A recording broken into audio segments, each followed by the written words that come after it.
Saling gareng putra kuning Gusti. Cak mangoso yen to atuh cedak ono, yen to cedak atuh ono. Korpo pasisyo tak pasar. Ora maksud sing akeh dibalen.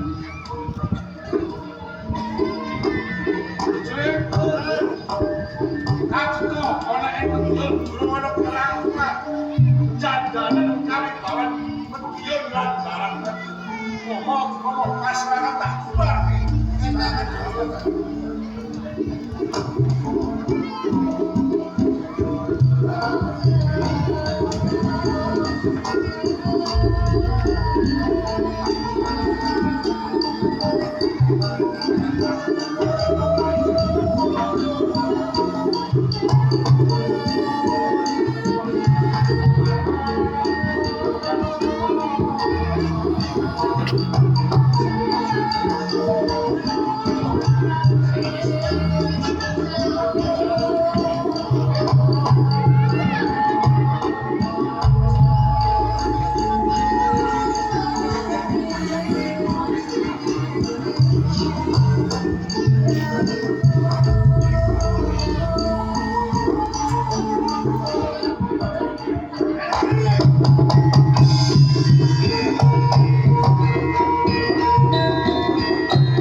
Aneh, gendong lamun yen kok kowe peperangan musuh karo wong-wong saka Barat Madya.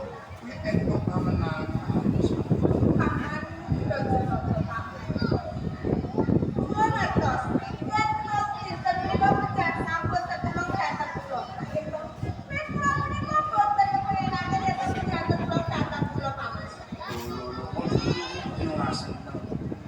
Ngomong wis seneng wis tekan pati. Ning aku gak liru Asmati. Kok gak iso? Saya tegese banget Dewi ke. Ora seneng iki. Aku di pangan Bajono.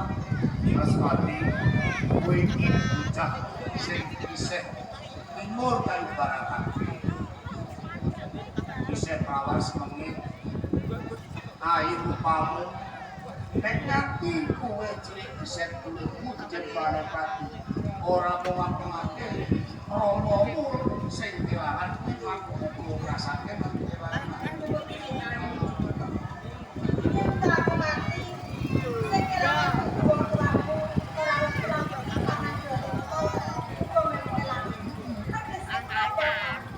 kalau ngono Asmati sak kene sak ora suwe aku arep blakake sing ati sing atak blakake karo sirat